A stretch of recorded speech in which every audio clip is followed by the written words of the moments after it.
स्वाध्याय टीवी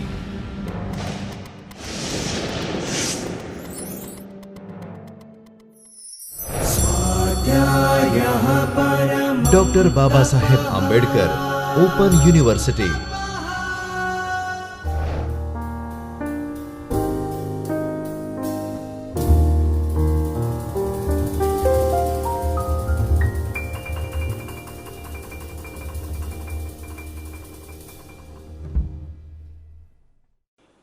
નમસ્કાર મિત્રો, આપણે વિરામ પછી પ્રોફેસર રાધાકમલ મુખર્જીના પ્રદાન વિશે આગળ વાત કરશું. તો પ્રોફેસર મુખર્જીનું ફરીવાર એક તમને એમનું ચિત્ર હું બતાવી દઉં કે આપણે અત્યારે જે વાત કરી રહ્યા છીએ એ પ્રોફેસર રાધાકમલ મુખર્જીની વાત કરી રહ્યા છીએ, જેમનો જન્મ 1889માં પશ્ચિમ બંગાળના એક નાના કસ્બામાં થયો હતો અને 1968માં પ્રોફેસર મુખર્જીનું અવસાન થયું. અને મેં તમને પહેલાં જ કહ્યું, અને આપ પણ હવે આપના અભ્યાસક્રમમાં ભણશો કે ભારતમાં સમાજશાસ્ત્રના વિકાસમાં જે 3 મહત્વના કેન્દ્રોએ જે પ્રદાન કર્યું એમાંનું એક જે કેન્દ્ર છે એ લખનૌ યુનિવર્સિટી, એટલે સમાજશાસ્ત્રમાં એને લખનૌ વિચાર શાખા તરીકે ઓળખવામાં આવે છે. અને લખનૌ વિચાર શાખાની અંદર જે મહત્વના સમાજશાસ્ત્રીઓ થઈ ગયા એ સમાજશાસ્ત્રીઓમાં સૌથી અગ્રગણ્ય જો કોઈ સ્થાન હોય તો એ પ્રોફેસર રાધાકમલ મુખર્જીનું છે. અને એવી રીતે પ્રોફેસર ડીપી મુખર્જી પણ લખનૌ સ્કૂલના એક મહત્વના સમાજશાસ્ત્રી તરીકે હતા. તો મિત્રો, અત્યાર સુધી આપણે વાત જે કરી રહ્યા છીએ એ પ્રોફેસર મુખર્જીના સામાજિક મૂલ્ય વેલ્યુનો જો સિદ્ધાંત છે એની આપણે વાત કરી. આપણે જોયું કે એની વ્યાખ્યા શું છે, મૂલ્યની એ વ્યાખ્યા શું કરે છે, મૂલ્યના કયા મહત્વના પાસાઓ છે, મૂલ્યનો ઉદ્ભવ કેવી રીતે થાય છે, મૂલ્યની કઈ કઈ લાક્ષણિકતાઓ છે એની અમને વાત કરવાનો પ્રયત્ન કર્યો. અને ખાસ કરીને અહીંયા એ ભાર આપવો જોઈએ આપણે પ્રોફેસર મુખર્જીને સમજવા માટે કે આપણા કોઈ પણ પ્રકારના સમાજશાસ્ત્રીય લખાણો હોય કે અર્થશાસ્ત્ર સંબંધી લખાણો હોય એ મૂલ્યોને સૌથી વિશેષ મહત્વ આપે છે. એટલે એમના લગભગ તમામ લખાણોની અંદર આપણે મૂલ્યને એ દ્રષ્ટિબિંદુ, મૂલ્યનું જે દ્રષ્ટિબિંદુ છે એ ક્યારેક ને ક્યારેક વ્યક્ત થયા વગર રહેતું નથી. તો મૂલ્યની ચર્ચામાં આપણે આગળ જઈએ અને પ્રોફેસર મુખર્જી એક નવો મુદ્દો ઉપસ્થિત કરે છે, જે મુદ્દો અત્યારે પણ સામાજિક વિજ્ઞાનોની અંદર ચર્ચામાં કેન્દ્ર સ્થાને રહ્યો છે. તો મુદ્દો શું છે? કદાચ તમે સામાજિક સિદ્ધાંત ભણ્યા હશો ત્યારે, અથવા તો સમાજશાસ્ત્ર એટલે શું એ જ્યારે તમે ભણ્યા હશો ત્યારે એક મૂલ્ય આપણે આવે છે, એક મહત્વનો મુદ્દો આવે છે. એ વિવાદ છે કે વિજ્ઞાન, ને ખાસ કરીને સામાજિક વિજ્ઞાનની જો આપણે વાત કરતા હોઈએ તો એક એવું માનવામાં આવે છે કે સામાજિક વિજ્ઞાન એ મૂલ્ય મુક્ત હોવું જોઈએ, વેલ્યુ ફ્રી. અંગ્રેજીમાં જે આપણે વેલ્યુ ફ્રી કહીએ છીએ એ મૂલ્ય મુક્ત વિજ્ઞાન હોવું જોઈએ. એટલે કે સમાજશાસ્ત્રીનું કે વૈજ્ઞાનિકનું કામ એ છે કે એ જે જુએ છે, જે સમજે છે એ સમજાવે છે. એટલે કે એ બહુ તટસ્થ ભાવે એ પોતાનું સંશોધન કરે છે. એટલે એ મૂલ્ય મુક્ત વિજ્ઞાનને સપોર્ટ કરે છે. તો મૂલ્ય મુક્ત વિજ્ઞાન હોવું જોઈએ કે ન હોવું જોઈએ, મૂલ્ય તટસ્થ સમાજશાસ્ત્રીય કે વૈજ્ઞાનિક હોવું જોઈએ કે ન હોવું જોઈએ, એની ચર્ચા ઘણા દશકાઓથી વિશ્વના સામાજિક વિજ્ઞાનોમાં ચાલે છે.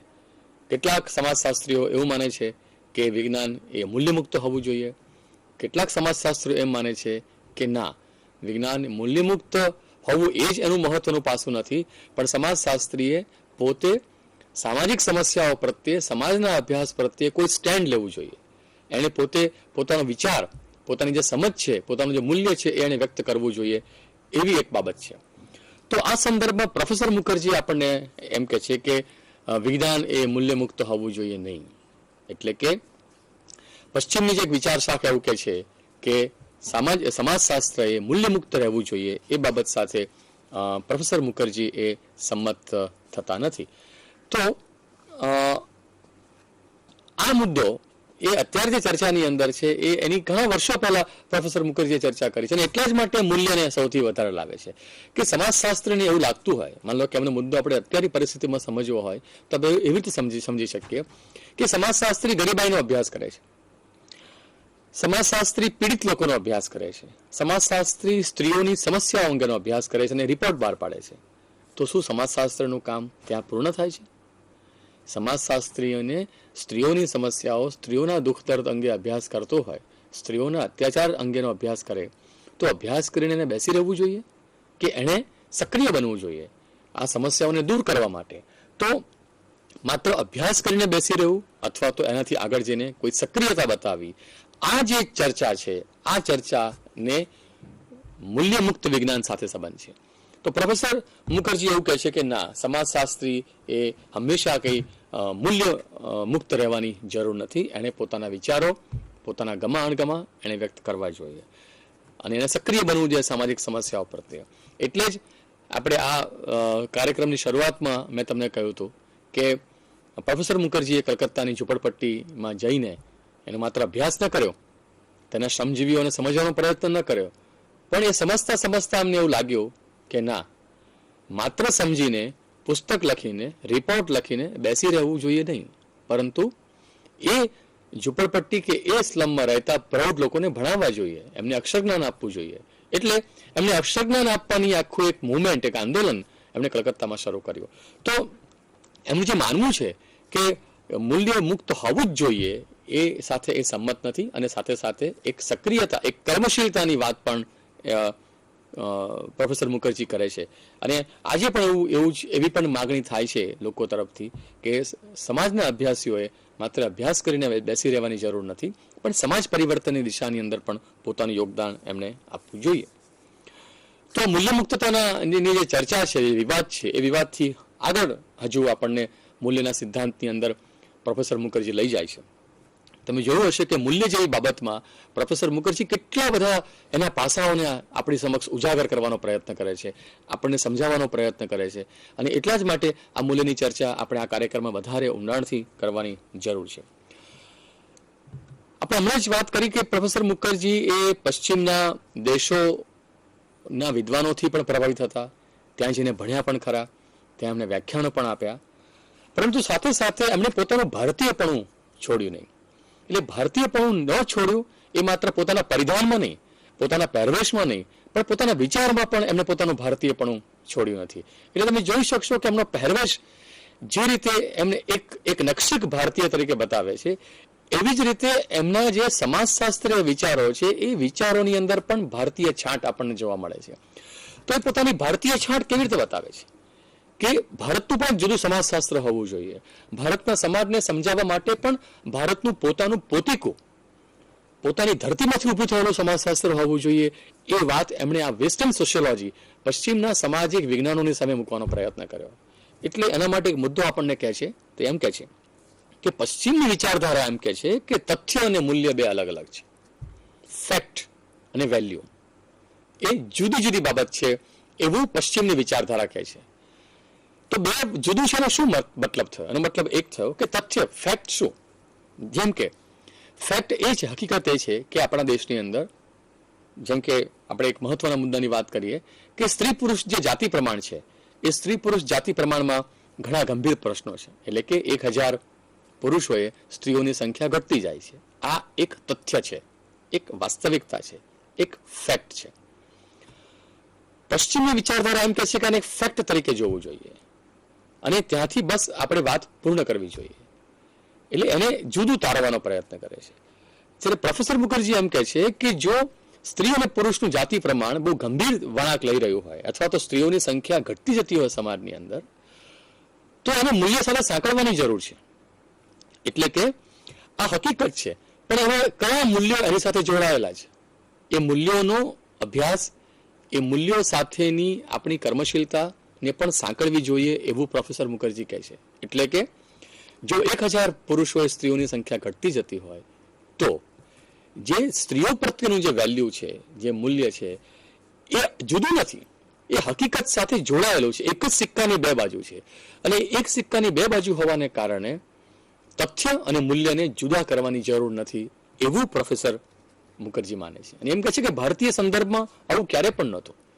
ભારતીય ઇતિહાસ, ભારતીય સંસ્કૃતિની અંદર હકીકત અને મૂલ્ય એ બંનેને સાથે સાંકળવામાં આવે છે.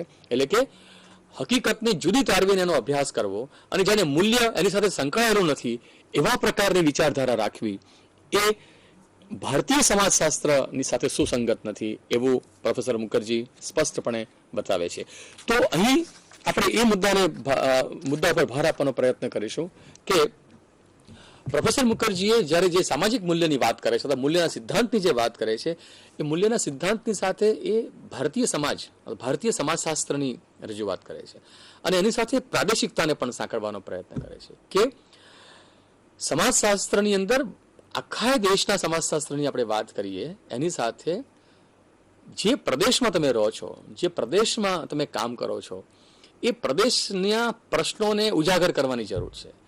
એટલે રિજનલ સોશિયોલોજી ઉપર એમણે ખૂબ ભાર મૂકવાનો પ્રયત્ન કર્યો કે બધું જ એ આ દેશની રાજધાનીમાં નથી, બધું જ આ દેશના કેન્દ્રમાં નથી, પરંતુ આ દેશના જુદા જુદા વિસ્તારોની અંદર જે સમાજ જીવન ચાલી રહ્યું છે એ સમાજ જીવનને જો આપણે વૈજ્ઞાનિક રીતે સમજવું હશે તો એ સમાજ જીવનના અનેક પ્રકારના અભ્યાસો કરવાની જરૂર છે અને એમાંથી પ્રાદેશિકતાનું સમાજશાસ્ત્ર, રિજનલ સોશિયોલોજીનો બહુ જ મોટો અભિગમ એ લગભગ આજથી 80-90 વર્ષ પહેલાં પ્રોફેસર મુખર્જીએ ભારતના સમાજશાસ્ત્ર સમક્ષ એમણે મૂક્યું અને એના પગલે પગલે આજે તમે જુઓ કે પ્રાદેશિકતાના સમાજશાસ્ત્રને ખૂબ મહત્વ આપવામાં આવી રહ્યું છે. આ પણ એમનું એક મોટું યોગદાન છે. તો અત્યાર સુધી દોસ્તો આપણે જે વાત કરી એ પ્રોફેસર રાધાકમલ મુખર્જીના મૂલ્યના સિદ્ધાંતના જે અલગ અલગ પાસાઓ છે એની આપણે ચર્ચા કરવાનો પ્રયત્ન કર્યો. સામાજિક મૂલ્ય અથવા મૂલ્યના સિદ્ધાંતની સાથે બીજું જે બહુ જ મોટું મહત્વનું યોગદાન પ્રોફેસર મુખર્જીનું છે એ છે ઇકોલોજીનું, જેને આપણે સોશિયલ ઇકોલોજી કહીએ છીએ. ગુજરાતીમાં જેને આપણે સામાજિક પરિસ્થિતિ શાસ્ત્ર તરીકે ઓળખીએ છીએ, એ ઇકોલોજીનો મુદ્દો પણ એના વિશેનું બહુ જ ગહન અધ્યયન અને સંશોધન પ્રોફેસર મુખર્જીએ કરેલું છે. તો પ્રોફેસર મુખર્જીને સમજવા માટે આ એક જે બીજો સિદ્ધાંત છે એને પણ આપણે એના જુદા જુદા પાસાઓને આપણે સમજવાનો પ્રયત્ન કરીએ. દોસ્તો, આજે આજકાલ આપણી શાળાઓની અંદર, પ્રાથમિક શાળાઓની અંદર વાતાવરણને ભણાવવામાં આવે છે. એન્વાયરમેન્ટની ચર્ચા બહુ જ મોટા પાયા પર આપણે ત્યાં થઈ રહી છે. પ્રદૂષણની વાત થઈ છે. માણસ અને કુદરત વચ્ચેનો જે સંબંધ છે એ સંબંધ ધીમે ધીમે જે અતૂટ સંબંધ હતો એ સંબંધ જે તૂટી રહ્યો છે એની વાત આપણે છાસવારે કરતા હોઈએ છીએ. પર્યાવરણ સમક્ષ કેવા પ્રકારના ગંભીર પ્રશ્નો, પછી એ પાણીના હોય, પ્રદૂષણના હોય, હવાના હોય, જંગલના હોય, જમીનના હોય, આ બધા જે પ્રશ્નો ઊભા થઈ રહ્યા છે આપણે ત્યાં આગળ, એ પ્રશ્નો આજે એટલા માટે ગંભીર અને એટલા માટે છેક પ્રાથમિક શાળાથી ભણાવવામાં આવે છે કે જો આપણે એટલે કે મનુષ્ય અને પ્રકૃતિ એ બંને સહિયારો જો સંગાથ નહીં રાખે અથવા તો માણસ પ્રકૃતિ સાથે નહીં ચાલે, એની વિરુદ્ધ ચાલવાનો પ્રયત્ન કરશે તો ઘણા બધા પ્રશ્નો પર્યાવરણને લગતા ઊભા થવાના છે અને થયા છે આપણી સમક્ષ. વૃક્ષો કપાઈ રહ્યા છે, જંગલ ઓછા થઈ રહ્યા છે, વરસાદના પ્રશ્નો છે, પાણીના પ્રશ્નો છે. તો અત્યારે જે મુદ્દાઓ પર સમગ્ર દુનિયાનું જે ધ્યાન કેન્દ્રિત થયું છે એ મુદ્દાને સમાજશાસ્ત્રમાં કદાચ સૌ પ્રથમ ચર્ચા કરવાનું જો કોઈએ એમણે જે હિંમત કરી હોય અથવા તો ચર્ચામાં લાવવાનો કોઈ પ્રયત્ન કર્યો હોય તો એ પ્રોફેસર રાધાકમલ મુખર્જી છે. અને એને કારણે એમણે 2-3 મહત્વના પુસ્તકો એ સોશિયલ ઇકોલોજી અથવા સામાજિક પરિસ્થિતિ શાસ્ત્ર વિશે એમણે લખવાનો પ્રયત્ન કર્યો છે. એમનું એક બહુ જ જાણીતું જે પુસ્તક અંગ્રેજીમાં છે એ છે man and his habitation, a study in social ecology. માણસ અને એનો વસવાટ, માણસ અને એની આસપાસનું જીવન. તો માણસના આસપાસના જીવન વિશે સમજાવવાની વાત, સોશિયલ ઇકોલોજીની જે વાત પ્રોફેસર મુખર્જીએ કરી, એ એટલા માટે આજે આપણે કહેવું જોઈએ કે એની પ્રસ્તુતતા એ એક સદી પહેલા પ્રોફેસર મુખર્જી જોઈને ગયા છે.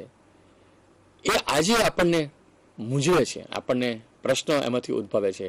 તો શક્ય છે કે સોશિયલ ઇકોલોજીની ચર્ચા દ્વારા આપણે સમાજશાસ્ત્રમાં આ મુદ્દાને આગળ લઈ જવાનો પ્રયત્ન કરીએ અથવા પ્રોફેસર મુખર્જીના લખાણોમાંથી આપણને પ્રેરણા મળે કે સોશિયોલોજીમાં આપણે આ ઇકોલોજીના મુદ્દાને કેવી રીતે સાંકળી શકીએ.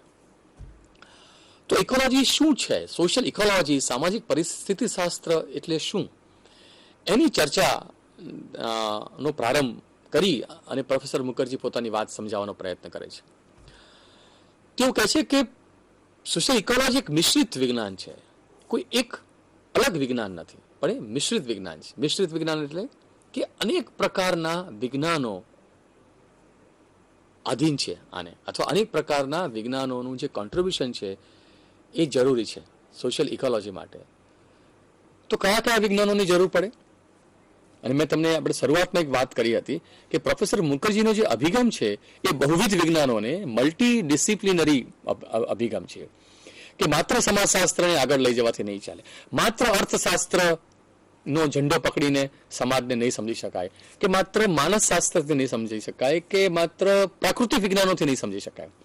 પ્રોફેસર મુખર્જીનો અભિગમ જ પહેલેથી રહ્યો છે કે જુદા જુદા વિજ્ઞાનોને સાંકળીને આપણે મનુષ્યના વર્તનને, એના સમૂહના વર્તનને આપણે વૈજ્ઞાનિક રીતે સમજવાનો પ્રયત્ન કરીએ. તો એટલા માટે આ સોશિયલ ઇકોલોજી વાળી જે વાત, સામાજિક પરિસ્થિતિ શાસ્ત્ર વાળી વાત જે પ્રોફેસર મુખર્જી કરે છે, એની પાછળ પણ એમનો આ એક આખો એ મલ્ટી ડિસિપ્લિનરી અભિગમ આપણને જોવા મળે છે. તો ઇકોલોજીને સમજાવવા માટે, સોશિયલ ઇકોલોજીને સમજાવવા માટે અર્થશાસ્ત્રની જરૂર પડે છે, સમાજશાસ્ત્રની જરૂર પડે છે, વનસ્પતિ શાસ્ત્રની જરૂર પડે છે, પ્રાણીશાસ્ત્રની જરૂર પડે છે, અને ભૂગોળની જરૂર પડે છે, જ્યોગ્રાફીની જરૂર પડે છે. તો જ્યોગ્રાફીને પણ બહુ જ મહત્વ આપવામાં આવે છે. અત્યારે આપણે ત્યાં કદાચ એ વિષય બહુ ભણાવાતો નથી, પણ ભૂતકાળમાં સોશિયોલોજીમાં ગઈ સદીની શરૂઆતમાં સોશિયલ જ્યોગ્રાફી, સામાજિક ભૂગોળ નામનો એક વિષય એ બહુ જ મહત્વનો હતો, અને હવે પછી ફરી એનું મહત્વ વધતું જાય છે. એ સામાજિક ભૂગોળ અથવા આ ઇકોલોજી વાળી વાત છે, એને પ્રોફેસર મુખર્જીએ થોડી સ્પષ્ટ રીતે સમજાવવાનો આપણને પ્રયત્ન કર્યો છે. તો સૌથી પહેલી વસ્તુ પ્રોફેસર મુખર્જી એ કહે છે કે જો માનવ સંબંધોને આપણે સમજવું હોય, હ્યુમન રિલેશનશીપને જો આપણે સમજવું હોય, તો એ માણસ વચ્ચેના સંબંધો ક્યાં આકાર લે છે, એ માણસ સાથેના સંબંધો કઈ જગ્યાએ વાસ્તવિકતામાં પરિણમે છે, એ પ્રદેશને સમજવાનો પ્રયત્ન કરવો જોઈએ. એટલે એ માનવ પ્રદેશ એવો શબ્દનો પ્રયોગ કરે છે. હું તમને એક સાદો દાખલો આપવાનો પ્રયત્ન કરું કે પ્રદેશ અને માણસ સાથેનું જે આંતરક્રિયા છે એ કેવી રીતે માણસના રોજિંદા જીવનની અંદર મહત્વની બને છે. દાખલા તરીકે એક સામાન્ય વાત આપણે લઈએ કે ગુજરાતનો નકશો તમે જો જોવાનો પ્રયત્ન કરશો, તો ગુજરાતના નકશામાં એક બહુ જ મહત્વની વસ્તુ એ છે કે ગુજરાતના નકશામાં બે બાબતો તમને આંખે ઉડીને વળગે એવી છે. એક વસ્તુ એ છે કે ગુજરાતને 1600 કિલોમીટર લાંબો દરિયા કિનારો છે. આખા દેશમાં જો કોઈ એક રાજ્ય પાસે સૌથી લાંબો દરિયા કિનારો હોય તો એ છે ગુજરાત પાસે, 1600 કિલોમીટર લાંબો. આપ જાણતા હશો. હવે સવાલ એ છે કે જે રાજ્યને 1600 કિલોમીટર લાંબો દરિયા કિનારો હોય તો એ દરિયા કિનારા પર રહેતા લોકો, એમનું સમાજ જીવન, એમની સંસ્કૃતિ, આ બધી જે બાબતો છે એ બાબતો કેવી રીતે પ્રદેશ સાથે સંકળાયેલી હોય અને પ્રદેશ સાથે એ બાબત જોડાયેલી હોય. તો પ્રદેશ અને સમાજ વચ્ચેનો જે રિલેશનશિપ છે, જે સંબંધ છે, એને જો આપણે સમજવાનો પ્રયત્ન કરવો હોય તો મુદ્દો એક જ છે કે એ જે ભૂગોળ સાથેનો સંબંધ છે એને પ્રોફેસર મુખર્જી સમજાવે છે, એ જ જરા વધારે આપણે સ્થાનિક કક્ષાએ સમજવાનો પ્રયત્ન કરીએ. તો હમણાં આપણે વાત કરી કે દરિયા કિનારા પર રહેતા લોકો, તો દરિયા કિનારા પર રહેતા લોકોનું સમાજ જીવન કેવું હોય.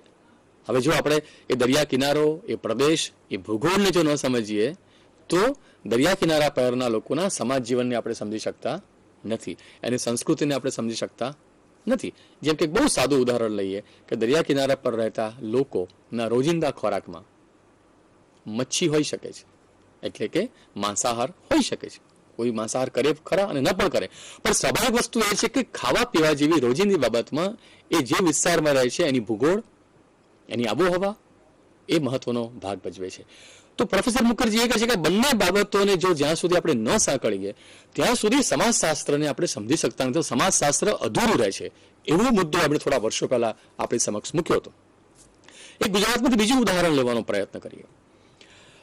મિત્રો, ગુજરાતમાં જાણીએ છીએ કે ગુજરાતની પૂર્વ પટ્ટી જે છે એ ગુજરાતના નકશામાં તમે જો પૂર્વ વિસ્તાર જોવાનો પ્રયત્ન કરશો તો પૂર્વ વિસ્તારમાં છેક ઉપર અંબાજીથી શરૂ કરીને છેક આહવા સુધીનો જે ભાગ છે, જે જિલ્લાઓ છે, એ બધા જિલ્લાઓ તમે સાબરકાંઠા જુઓ, પછી પંચમહાલ જુઓ, દાહોદ જુઓ, વડોદરા જુઓ, સુરત, વલસાડ, નવસારી, ડાંગ, નર્મદા, આ બધા જે જિલ્લાઓ છે, જિલ્લાઓમાં મોટે ભાગે આદિવાસી સમાજ સંકળાયેલો છે. આદિવાસી વસ્તીનું પ્રભુત્વ છે, અને જ્યાં આદિવાસી છે ત્યાં જંગલ છે, ત્યાં પર્વતીય વિસ્તાર છે, અને એનું એક સમાજ જીવન જુદા પ્રકારનું છે. તો શા માટે સોશિયલ ઇકોલોજીને મહત્વ આપે છે પ્રોફેસર મુખર્જી, એને જો આપણે વર્તમાન સમયમાં સમજવાનો પ્રયત્ન કરવો હોય તો આ રીતે સમજી શકીએ કે પ્રદેશ અને મનુષ્ય, પ્રદેશ અને સમાજ, એની વચ્ચેનું એની જે સહભાગીતા છે, એટલે પાર્ટિસિપેશન છે, સાથે જીવવાની જે વાત છે, એ સોશિયલ ઇકોલોજીનો બેઝ છે, એનો મૂળ છે. એ રીતે આપણે એને સમજવાનો પ્રયત્ન કરવો જોઈએ. તો જે માનવ પ્રદેશની વાત કરે છે પ્રોફેસર મુખર્જી, એ માનવ પ્રદેશમાં માણસ છે, વનસ્પતિ છે, પ્રાણીઓ છે, પશુઓ છે, આબોહવા છે, એ ઘણી બધી વસ્તુઓનો સરવાળો, એનું એક સંતુલન, એ ઇકોલોજીનું હાર્દ છે એવું આપણને સમજાવવાનો પ્રોફેસર મુખર્જી પ્રયત્ન કરે છે. તો કદાચ હવે તમારામાં એક સ્પષ્ટતા આવી હશે કે આપણે સોશિયલ ઇકોલોજી કોને કહીએ છીએ, સામાજિક પરિસ્થિતિ શાસ્ત્ર આપણે કોને જોવાનો પ્રયત્ન કરીએ છીએ.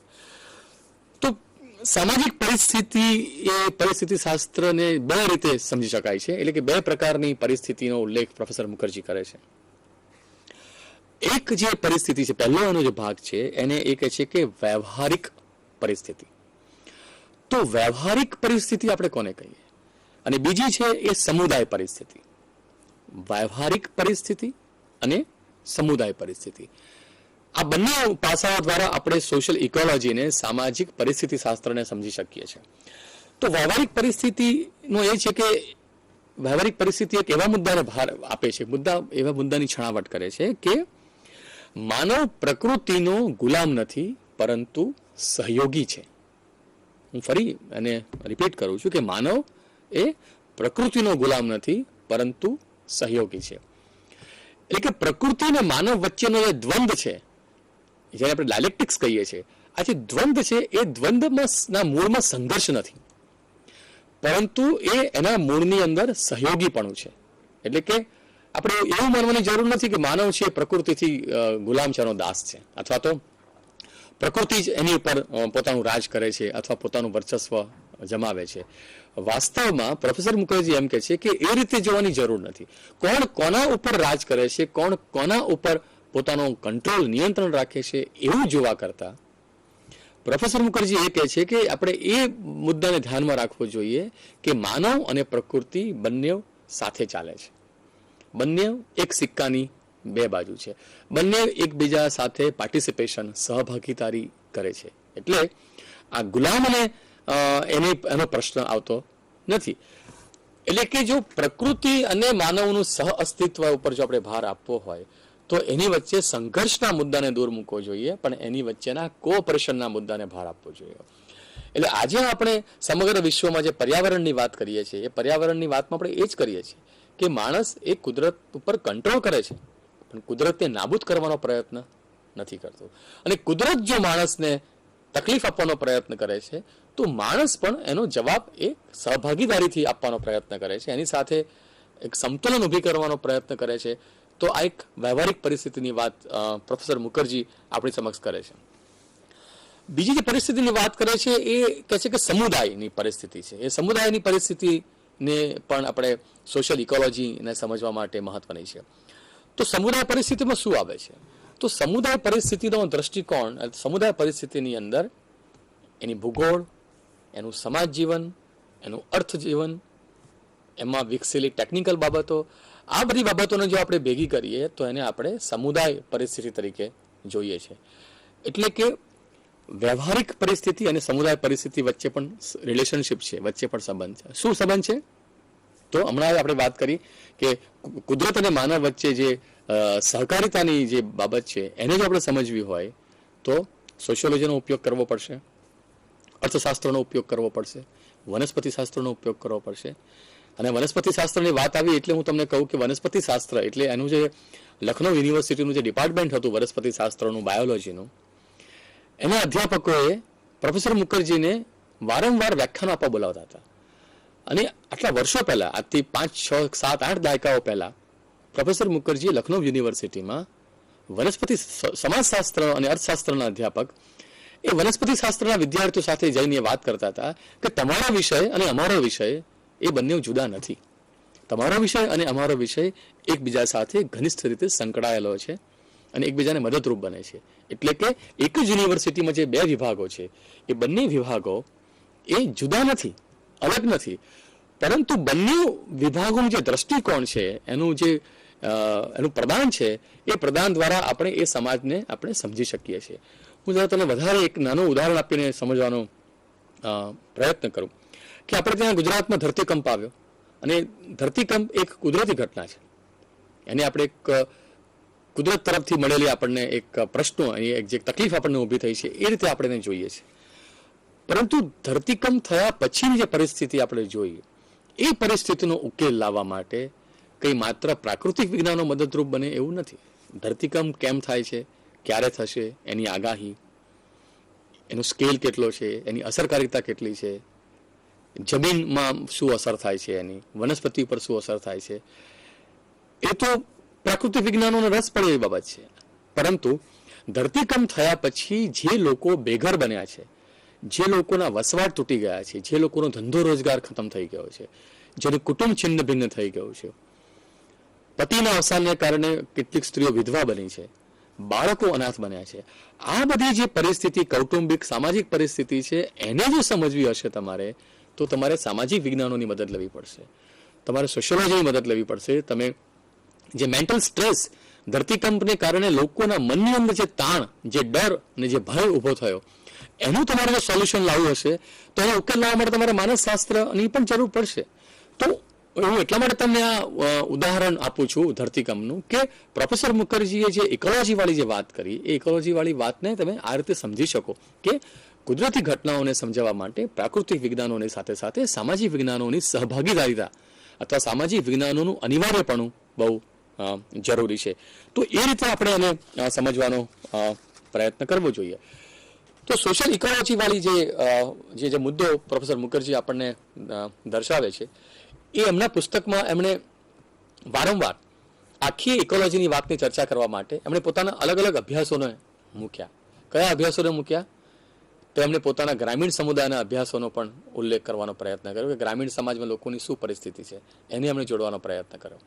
એમણે એ પણ સમજવાનો પ્રયત્ન કર્યો કે આ દેશમાં વનસ્પતિ અને પ્રાણી જીવન કેવું છે અને એ પ્રાણી જીવન સાથે સમાજને શું સંબંધ છે, એને પણ જોડવાનો પ્રયત્ન એમણે કર્યો.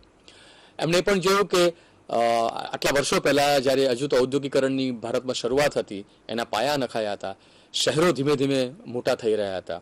કારણ કે આપણે પ્રોફેસર મુખર્જીની જે રજૂઆત છે એ 1925, 1945 એ વર્ષોની આસપાસની રજૂઆત છે. તો આજથી 7-8 દાયકાઓ પહેલાં ભારતના શહેરો જે ધીમે ધીમે મોટા જે થઈ રહ્યા હતા, એનું એમણે અવલોકન કર્યું, એમણે એમનું નિરીક્ષણ કર્યું અને એ નિરીક્ષણ દ્વારા પણ એમણે સમજાવવાનો પ્રયત્ન કર્યો કે શહેરોમાં જે વિકાસ થઈ રહ્યો છે એને પ્રકૃતિ સાથે શું સંબંધ છે, એને વાતાવરણ સાથે શું સંબંધ છે, એને પર્યાવરણ સાથે શું સંબંધ છે, એને પ્લાનિંગ સાથે શું સંબંધ છે. એટલે એમને સોશિયલ ઇકોલોજીની વાત એ સમયમાં ભારતના ગ્રામીણ વિસ્તારો અને ભારતના શહેરી વિસ્તારોમાં કેવા પ્રકારની પર્યાવરણની પરિસ્થિતિ હતી એને ધ્યાનમાં રાખીને એમણે કરવાનો પ્રયત્ન કર્યો. એટલે મુદ્દો એ છે કે એમણે હંમેશા કમ્પેરેટિવ વાત કરવાનો પ્રયત્ન કર્યો છે. મેં પહેલાં કહ્યું કે એમનો અભિગમ એક મલ્ટીડિસિપ્લિનરી હતો અને સાથે સાથે એ કમ્પેરેટિવ સોશિયોલોજી એટલે કે તુલનાત્મક અધ્યયનને બહુ મહત્વ આપતા હતા કે પશ્ચિમના સમાજમાં કેવા પ્રકારની વિચારધારા છે, ભારતીય સમાજમાં કેવા પ્રકારની વિચારધારા છે, ભારતનો ગ્રામ સમાજ કેવો છે, ભારતનો શહેરી સમાજ કેવો છે. પરંતુ ભારતનો ગ્રામીણ સમાજ હોય કે ભારતનો શહેરી સમાજ હોય, બધે જ વાતાવરણના પ્રશ્નો છે, બધે જ ઇકોલોજીનો સવાલ છે. એટલે એ બંને વિસ્તારોના ડેટા, એ બંને વિસ્તારોની તથ્યો, એની માહિતી, એનો અભ્યાસ, એને આધાર રાખીને પ્રોફેસર મુખર્જીએ પોતાના સોશિયલ ઇકોલોજીની વાત આપણી સમક્ષ રજૂ કરી છે. તો આપણે દોસ્તો અત્યાર સુધી બહુ જ મહત્વના જે સિદ્ધાંતો છે પ્રોફેસર મુખર્જીએ આપેલા, એક મૂલ્યની વાત કરી અને બીજી આપણે ઇકોલોજીની વાત કરી. અને પ્રોફેસર મુખર્જીને ભારતીય સમાજશાસ્ત્રમાં જે યાદ રાખવામાં આવે છે એમના કોન્ટ્રીબ્યુશનમાં, એમાં આ બંને સિદ્ધાંતો એ અતિ મહત્વના છે. તમારી પાસે જ્યારે કોઈ લખાણ આવશે, તમારી પાસે જ્યારે પ્રોફેસર મુખર્જી વિશેની છાપેલી બાબતો તમારી પાસે આવશે, એ તમે વાંચશો, ત્યારે આપણી આ જે ચર્ચાઓ છે એ ચર્ચાઓને તમે ધ્યાનમાં રાખીને એને સમજવાનો પ્રયત્ન કરજો. પ્રોફેસર મુખર્જી આ બે જ બાબતો ઉપર ભાર મૂક્યો છે એવું નહીં. પ્રોફેસર મુખર્જીના બીજા પણ કેટલાક કોન્ટ્રીબ્યુશન છે એની પણ હવે આપણે ચર્ચા કરીએ, એને પણ આપણે સમજવાનો પ્રયત્ન કરીએ કે પ્રોફેસર મુખર્જીએ બીજા કયા મુદ્દાઓને ધ્યાનમાં રાખ્યો હતો. પ્રોફેસર મુખર્જીનું એક બહુ જ જાણીતું પુસ્તક છે ધી ઇન્ડિયન વર્કિંગ ક્લાસ. મેં તમને જ્યારે એમના પુસ્તકોની યાદી મેં તમને આપી હતી ત્યારે આપણે જોયું હતું કે ઇન્ડિયન વર્કિંગ ક્લાસ ઉપર એમણે પુસ્તક લખ્યું છે. તો તમને આશ્ચર્ય થાય કે એક બાજુ એ વેલ્યુઝની વાત કરે છે, એક બાજુ એ મૂલ્યોની વાત કરે છે, અને બીજી તરફ આ દેશના ગરીબ લોકોના અભ્યાસ તરફ પણ પ્રોફેસર મુખર્જીનું ધ્યાન કેન્દ્રિત થયું છે. અને વર્કિંગ ક્લાસ વિશે એમણે લખ્યું એનું કારણ મારી દ્રષ્ટિએ એવું લાગે છે કે એમનું શિક્ષણ એ પશ્ચિમ બંગાળમાં થયું, અને એક બાજુ એમણે પશ્ચિમ બંગાળના ગ્રામ વિસ્તારોમાંની જોયેલી જમીનદારી પ્રથા, ગ્રામ વિસ્તારના જમીન આધારિત સંબંધો એમણે જોયા, એટલે કે સામંતવાદી જે સંબંધો છે એમનો પણ એમણે અભ્યાસ કર્યો. અને એ જ સમયગાળા દરમિયાન કલકત્તા ધીમે ધીમે એક મોટું શહેર બની રહ્યું હતું. અને આપણે જાણીએ છીએ કે અંગ્રેજોના જમાનામાં કલકત્તા આ દેશનું એક અગ્રગણ્ય શહેર હતું. આજે તો સૌથી વધુ વસ્તી ધરાવતા શહેરોમાં કલકત્તાનો સમાવેશ થાય છે, પણ અત્યારે 7-8 દાયકા પહેલા કલકત્તા જ્યારે વિશાળ બનવાની પરિસ્થિતિમાં હતું, એ દિશા તરફ જઈ રહ્યું હતું, ત્યારે પ્રોફેસર મુખર્જી એ કલકત્તાની અંદર એમણે પોતાનું શિક્ષણ પ્રાપ્ત કર્યું. પ્રેસિડેન્સી કોલેજમાં એ ભણ્યા. અને આપણે પહેલા પણ એકવાર વાત કરી કે એમણે કલકત્તાની ઝૂંપડપટ્ટી સ્લમ વિસ્તારમાં જઈને એમણે પ્રૌઢ લોકોને ભણાવવાનું પણ કામગીરી શરૂ કરી.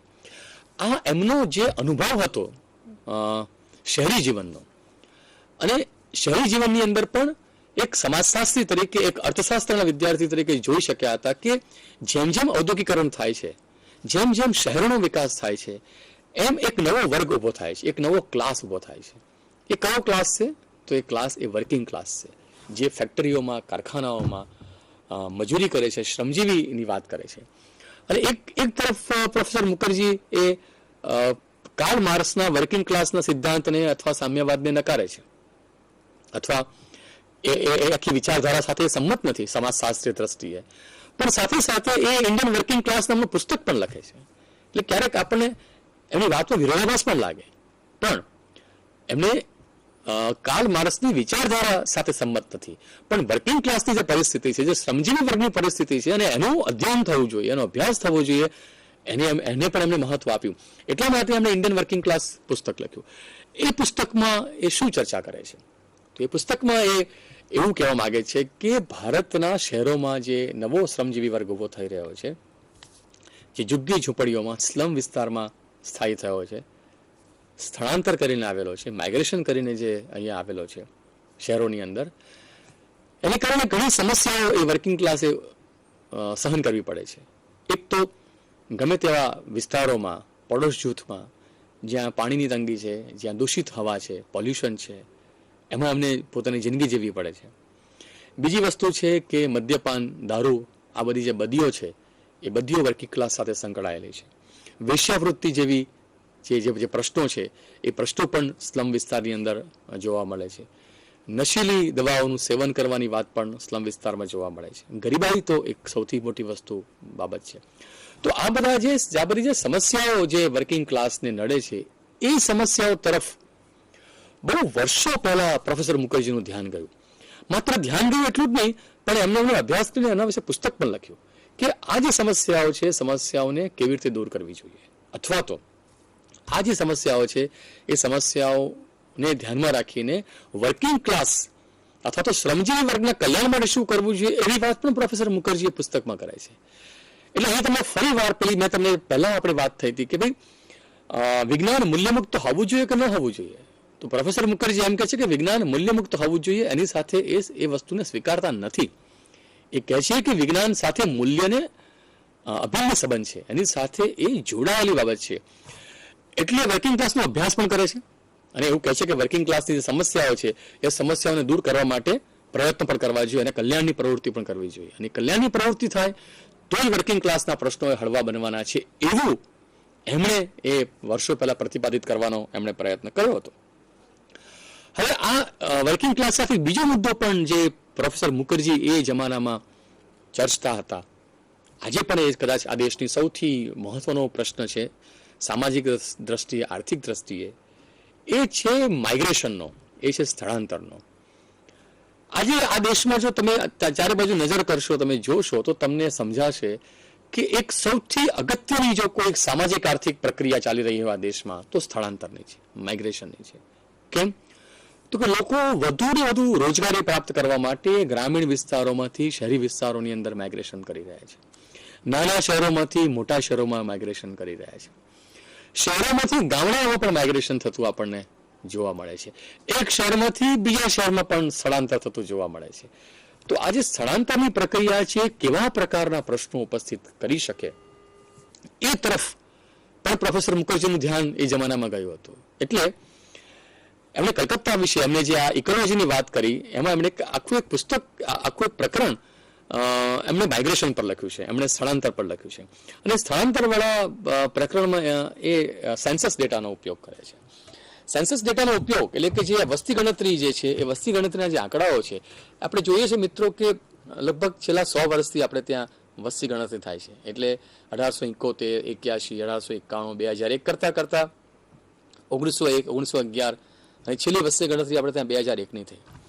તો પ્રોફેસર મુખર્જીની જે પદ્ધતિ છે, સંશોધન કરવાની પદ્ધતિ છે, એમાં સેકન્ડરી સોર્સ ઓફ ડેટા, જેને આપણે ગૌણ માહિતી કહીએ છીએ જ્યારે સંશોધન ભણીએ છીએ સમાજશાસ્ત્રમાં, દસ્તાવેજ કહીએ છીએ, એનો અમને ભરપૂર ઉપયોગ માઇગ્રેશનની પ્રક્રિયાને સમજાવવા માટે કર્યો છે. તો તમે પુસ્તકમાં જોશો કે એમણે કલકત્તા શહેરના માઇગ્રેશનના ડેટા આપ્યા છે, એની વસ્તીના ડેટા આપ્યા છે, કયા જિલ્લામાંથી, બંગાળના કયા જિલ્લામાંથી લોકો ત્યાં વસવાટ કરવા માટે આવ્યા, 3 દાયકાઓ દરમિયાન કલકત્તાની વસ્તી કેટલી વધી, કેટલું સ્થળાંતર થયું, એ બધી જ જે માહિતી છે, જે ડેટા છે, એ ડેટાનો પ્રોફેસર મુખર્જી ઉપયોગ કરીને એ કલકત્તાના સ્થળાંતરના મુદ્દાને એ સમજાવવાનો પ્રયત્ન કરે છે. એટલે હું એ તરફ વિદ્યાર્થી મિત્રો તમારું ધ્યાન ખેંચવા માંગુ છું કે 21મી સદીના પ્રારંભે આપણને જે સમસ્યાઓ સતાવે છે એ પછી વાતાવરણની હોય, એ સ્થળાંતરની સમસ્યા આપણે માટે હોય કે વેલ્યુઝની સમસ્યા હોય, એ સમસ્યાનો બહુ જ વિશદતાથી અભ્યાસ પ્રોફેસર મુખર્જીએ આટલા વર્ષો પહેલા કર્યો. એ એમની દીર્ઘ દ્રષ્ટિ બતાવે છે કે સમાજ, ભવિષ્યમાં સમાજ કેવો હશે, એ ભવિષ્યનો સમાજ કેવો હશે એની સમજ તમને વર્તમાનમાંથી મળે છે. તો એ જમાનામાં ગામડામાંથી લોકો શહેરમાં કામ કરવા માટે આવતા હતા, વાતાવરણના પ્રશ્નો હતા, મૂલ્યોનો પ્રશ્ન હતા, એને ધ્યાનમાં રાખીને એમણે ભવિષ્યમાં પણ આ પ્રકારના પ્રશ્નો કેવી રીતે ઉપસ્થિત થશે એની વાત કરવાનો એમણે પ્રયત્ન કર્યો છે. અને વેલ્યુનો મુદ્દો એટલા માટે હું તમને ચર્ચવા માંગુ છું પ્રોફેસર મુખર્જીની જે દ્રષ્ટિએ કે આજે શિક્ષણમાં વેલ્યુઝ ઇન એજ્યુકેશન વિષય ઉપર યુનિવર્સિટી ગ્રાન્ટ કમિશન, ભારત સરકારનું માનવ સંસાધન કેન્દ્ર વિભાગ અથવા તો આ પ્રકારની open university A values in education ઉપર સેમિનાર કરે છે, પુસ્તકો, ઢગલાબંધ પુસ્તકો લખાવવાની શરૂઆત થઈ છે. તો વેલ્યુઝનું એજ્યુકેશનમાં કેટલું મહત્વ છે એ જે સમજ આપણી આજે આવી છે એ સોશિયોલોજીકલ અન્ડરસ્ટેન્ડિંગ, એની જે સમાજશાસ્ત્રીય સમજ ઊભી કરવાનું જો કોઈને ફાળે જતું હોય, એના માટે કોઈએ જો લખ્યું હોય, એને માટે સંશોધન કર્યું હોય તો એ પ્રોફેસર મુખર્જીને ફાળે જાય છે. તો એ દ્રષ્ટિએ પણ આપણે પ્રોફેસર મુખર્જીના પ્રદાનને જોવું જોઈએ. બીજો એક જે મુદ્દો પ્રોફેસર મુખર્જીની ચર્ચામાં આવે છે એમાં સમાજશાસ્ત્રને રસ પડે એવો મુદ્દો છે અને સોશિયોલોજીમાં એને ઇન્ટરેસ્ટ પડે એવો મુદ્દો છે, એ છે કલા. અને ખાસ કરીને એ આર્ટ અને સંસ્કૃતિ વિષય પર પણ એમણે પુસ્તક લખવાનો પ્રયત્ન કર્યો છે. તો પ્રોફેસર મુખર્જી એ ભારતીય, નક્ષિક ભારતીય હતા, પણ દુનિયાના ઘણા દેશોમાં ફર્યા, દુનિયાના ઘણા દેશોના સમાજને, એની સંસ્કૃતિને, એની સભ્યતાને એમણે જોવાનો પ્રયત્ન કર્યો. અને આપણે અગાઉ પણ જોઈ ગયા કે તુલના કરવાની એમનો અભિગમ બહુ જ મહત્વનો હતો. તો એમણે એમ જોયું કે પશ્ચિમના સમાજની સંસ્કૃતિમાં કલાને કેવી રીતે જોવામાં આવે છે અને ભારત જેવા એશિયાના દેશોમાં કલાને કેવી રીતે જોવામાં આવે છે. તો કલા ઉપર એમણે પુસ્તક, આર્ટ ઉપર, જે ઇન્ડિયન આર્ટ ઉપર જે એમણે પુસ્તક લખ્યું, ઇન્ડિયન કલ્ચર ઉપર જે એમણે પુસ્તક લખ્યું, એ પુસ્તકમાં એમણે બહુ જ એક મહત્વની વાત રજૂ કરવાનો એમણે પ્રયત્ન કર્યો છે. એમણે એમ કહ્યું કે પશ્ચિમની કલા એટલે શું અને ભારતીય કલા એટલે શું, આ બંનેને સમજવી જોઈએ એવું એમણે પોતાના પુસ્તકમાં દર્શાવ્યું છે. એમ કહેશે કે જે પશ્ચિમની કલા છે વ્યક્તિલક્ષી છે, બજારલક્ષી છે અને કલા ખાતર કલાને મહત્વ આપવામાં આવે છે. એટલે કે કોઈ કલા છે, કોઈ ચિત્ર છે, કોઈ મૂર્તિ છે, એ જે કલાકાર બનાવે છે ત્યારે એ માત્ર પોતાની જાતને ધ્યાનમાં રાખે છે. એટલે કે કલાનો વિકાસ એ પશ્ચિમના દેશોની અંદર વ્યક્તિલક્ષી થયો છે, કલા ખાતર કલાની વાત છે, art for the sec of art વાળી વાત છે એ પશ્ચિમના દેશોમાં કરવામાં આવે છે. એટલે કે એ કલાને માર્કેટ સાથે, વ્યક્તિ સાથે સંબંધ છે, એની તુલનામાં એ ભારતીય કલા અને ખાસ કરીને સમગ્ર રીતે એશિયાની કલાને જોવાનો પ્રયત્ન કરે છે. કે એશિયામાં જે કલાનો વિકાસ થયો એને સંસ્કૃતિ સાથે સંબંધ છે. તો એશિયાની કલા કેવી રીતે અસ્તિત્વમાં આવી? તો જે એશિયાની કલા છે એ લોકોના સમાજ જીવનનું પ્રતિબિંબ છે. લોકો કેવી રીતે જીવે છે, લોકોના રિવાજો કેવા છે, લોકોની વિચારસરણી કેવી છે, સંસ્કૃતિ કેવી છે, એનું વારંવાર એનું પ્રતિબિંબ, એનું પ્રતીક એ ભારતીય અને એશિયાની સંસ્કૃતિમાં છે એવું કહે છે. એટલે એ બહુ જ ક્લિયરલી બતાવવાનો પ્રયત્ન કરે છે કે જે કલ્ચર છે એ કલ્ચરને તમે વેસ્ટર્ન કલ્ચર અને ભારતીય સંસ્કૃતિ એની જો તુલના કરવી હોય તો તમારે આર્ટને જોવું જોઈએ, તમારે કલાને ધ્યાનમાં આપવું જોઈએ. આ કલા છે એ આ બંને પ્રકારની સંસ્કૃતિનો તફાવત કરવા માટે એ સૌથી વધારે મહત્વનું છે એવું પ્રોફેસર મુખર્જીનું બહુ સ્પષ્ટ માનવું છે. તો આપણે સમાપન જો આખી આ બાબતનું કરવું હોય પ્રોફેસર મુખર્જીનું, તો 2-3 રીતે આપણે સમાપન કરી શકીએ. પહેલો મુદ્દો એ છે કે પ્રોફેસર રાધાકમલ મુખર્જી એ લખનઉ જે શાખા છે એ લખનઉ શાખાના વિકાસમાં એમને બહુ જ અગ્રગણ્ય ભૂમિકા ભજવી. બીજો મુદ્દો એ છે કે ઇન્ડિયન સોશિયોલોજી અથવા તો પ્રાદેશિકતાનું જે સમાજશાસ્ત્ર છે એના વિકાસના એના મૂળ નાખવાનું પણ શ્રેય પ્રોફેસર મુખર્જીને જાય છે. એટલે એમણે પ્રદેશ પર બહુ ભાર મૂક્યો. અને એટલા માટે કે આટલા મોટા ભારત દેશની અંદર જો તમે મેક્રો લેવલની વાત કરો, તમે સમગ્ર ભારતની વાત કરો અને એક માઇક્રો લેવલની વાત ન કરો તો તમે ભારતને નહીં સમજી શકો, ભારતના સમાજ જીવનને નહીં સમજી શકો. એટલા માટે પ્રાદેશિકતાનું સમાજશાસ્ત્ર પ્રદેશના બહુ જ ઘનિષ્ઠ અભ્યાસો ઉપર પ્રોફેસર મુખર્જીએ ભાર મૂક્યો. આ એમનો બીજો મુદ્દો છે. ત્રીજો મુદ્દો જે એમનો જે હતો એ વેલ્યુ અંગેનો હતો કે વેલ્યુ છે એ સમાજ જીવન રચે છે, સમાજ જીવન લોકોની આંતરક્રિયામાં મહત્વનું સાધન છે.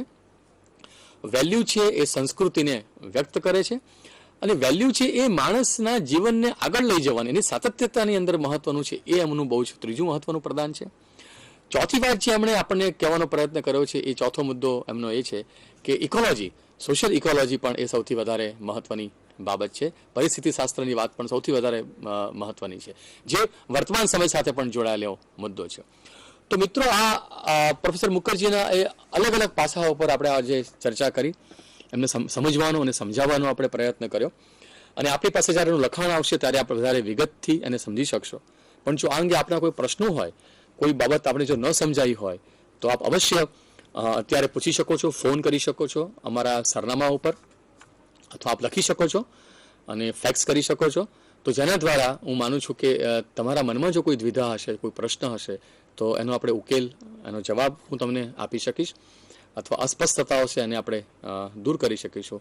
પણ એ જો અસ્પષ્ટતાઓ ન હોય તો આપણે આ કાર્યક્રમ થોડી ક્ષણોમાં અહીંયા પૂર્ણ કરીશું. અને રાધાકમલ મુખર્જીના પ્રદાનને આપણે જો એમના કામને જો આપણે અંજલિ આપવી હોય તો અંજલિ એ રીતે આપણે આપી શકીએ કે એમના કામને આપણે ફરી સમજવાનો પ્રયત્ન કરીએ. ઘણું બધું સાહિત્ય એમનું અંગ્રેજીમાં લખાયું છે, પણ એ અંગ્રેજીમાં લખાયેલા સાહિત્યને આપણે ગુજરાતીમાં લાવવાનો પ્રયત્ન કરીએ તો જ આપણે એ પ્રાદેશિકતાની એમની જે વાત છે એ વાતને આપણે સમજાવી શકીશું. મિત્રો, આપ સૌનો ખૂબ ખૂબ આભાર. અને આજની આપણી ચર્ચા છે એ ચર્ચા આપણે અહીંયા પૂર્ણ કરીએ છીએ. અને હવે આપણી આ જે પ્રકારની જે ચર્ચા આપણે જે કરી રહ્યા છીએ એ ચર્ચાનું આપણે અનેક પ્રકારના સિદ્ધાંતોની વાત કરી, અનેક પ્રકારના સમાજશાસ્ત્રોની વાત કરી, પણ ચર્ચા આપણે વધુ લાંબો સમય સુધી ચલાવવાના છે, જેને કારણે સમાજશાસ્ત્ર સિદ્ધાંતો અંગેની આપણી જે સમજ છે, સમાજશાસ્ત્રીય સિદ્ધાંતો અંગેનો આપણો ખ્યાલ છે એ વધુ સ્પષ્ટ બને. અને ભારતમાં જે સમાજશાસ્ત્રનું જે ખેડાણ થયું છે, ભારતમાં જે સમાજશાસ્ત્રનો જે વિકાસ થયો છે એ વિકાસને આપણે વધારે સારી રીતે સમજી શકીએ. તો લખનઉ સ્કૂલના જે સ્થાપક પ્રોફેસર રાધાકમલ મુખર્જીની જે આપણે ચર્ચા અહીંયા કરી, એ ચર્ચા અંગે જો હજુ પણ આપણે કોઈ પ્રશ્નો હોય, આપણા કોઈ મુદ્દા હોય તો આપણે એની અહીંયા ચર્ચા કરી શકીએ છીએ. એની રજૂઆત, એની સમજૂતી આપણે આપી શકીશું. અને હું માનું છું કે એ રીતે આપણે આ કાર્યક્રમનો અંત લાવવાનો અહીંયા આપણે પ્રયત્ન કરીશું. તો હું માનું છું કે આ ચર્ચા હજુ આપણે ચાલુ રાખીશું, કારણ કે હું માનું છું કે અહીંયા કેટલાક મહત્વના મુદ્દાઓ પણ હવે આપની સમક્ષ રજૂ થશે.